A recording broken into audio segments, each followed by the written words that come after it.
আসসালামু আলাইকুম। শুরু করছি আমার কথোপকথন পর্ব একে। জীবনের পথটা অনেক দীর্ঘ, লম্বা একটা সময়।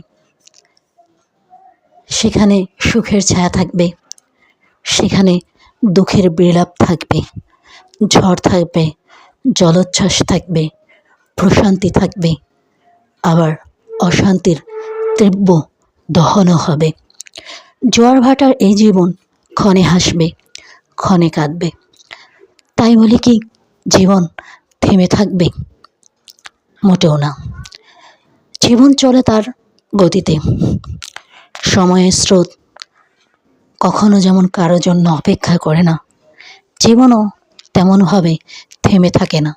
সেটা যত সুখেরই হোক বা যতটা যন্ত্রণারই হোক না কেন, জীবন চলছে, জীবন চলে যাবে।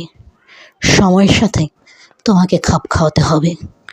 যদি সময়ের সাথে তুমি খাপ খাওয়াতে পারো তাহলে টিকে থাকবে। আর যদি একটু পা পিছলে পড়ে যাও তাহলে ওঠাটা খুব কঠিন হয়ে যায়।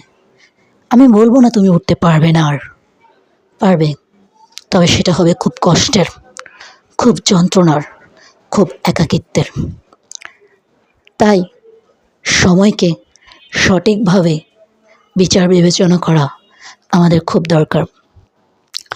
কোথায় যেন একটু পড়েছিলাম, প্রত্যাশা যেখানে শূন্য, জীবন সেখানে পরিপূর্ণ। তাই বলে কি আমি কোনো স্বপ্ন দেখব না, আমি কোনো প্রত্যাশা রাখবো না, কোনো আকাঙ্ক্ষা বোধ কি আমার ভিতরে জন্মাবে না? হ্যাঁ, সবই জন্মাবে, তবে সময় উপযোগী, বাস্তবতার মিলে রাখি পরিস্থিতির সাথে সাথে। কাল্পনিক বিলাস আমাকে খানিক সুখ দিতে পারে, কিন্তু চিরস্থায়ী তো সুখ দিতে পারে না। তাই মানুষ হিসাবে আগে আমাকে বাস্তবতা বুঝতে হবে, তারপর না হয় আমি আবেগকে মেশাবো। আবেগকে বেশি প্রশ্রয় দিলে কি হয় তো জানো, কাঁদতে হয়, শুধুই কাঁদতে হয়। আবার আমি এটাও বলবো না যে আবেগ রাখতে নেই, আবেগ রাখতে হয়। আমার মা সবসময় একটা কথা বলে, আবেগ থাকা ভালো, কিন্তু আবেগে ভেসে যাওয়া ভালো না। আমিও বলবো আবেগ থাকুক, ততটুকুই যতটুকু দরকার। অতি আবেগী হয়ে পৃথিবীতে কেউ কোনো কিছু করতে পারেনি, তেমনভাবে তুমিও পারবে না, আমিও পারবো না। জীবনটা কোনো নাটকের স্ক্রিপ্ট নয় যে নাটকের স্ক্রিপ্টের মতো চলবে। জীবন নাটকের চেয়েও নাটকীয়। প্রতিটা মুহূর্তে ঘটতে পারে অতিরঞ্জিত ঘটনা, অপ্রত্যাশিত কিছু বা প্রত্যাশার বাইরেও কিছু। আবার জীবন আমাকে এমনভাবে অবাক করতে পারে যেটা আমি কখনো ভাবিও নি।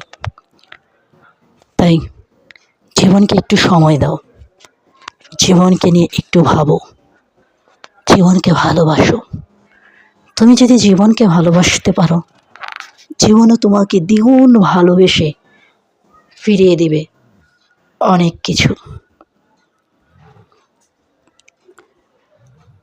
আজকে কথা বললাম জীবন নিয়ে, তো জীবন নিয়ে কার কেমন ভাবনা তোমরা কমেন্টে আমাকে জানাতে পারো, এবং এরপর কোন বিষয়টা নিয়ে আলোচনা করব সেটাও আমাকে জানাতে পারো।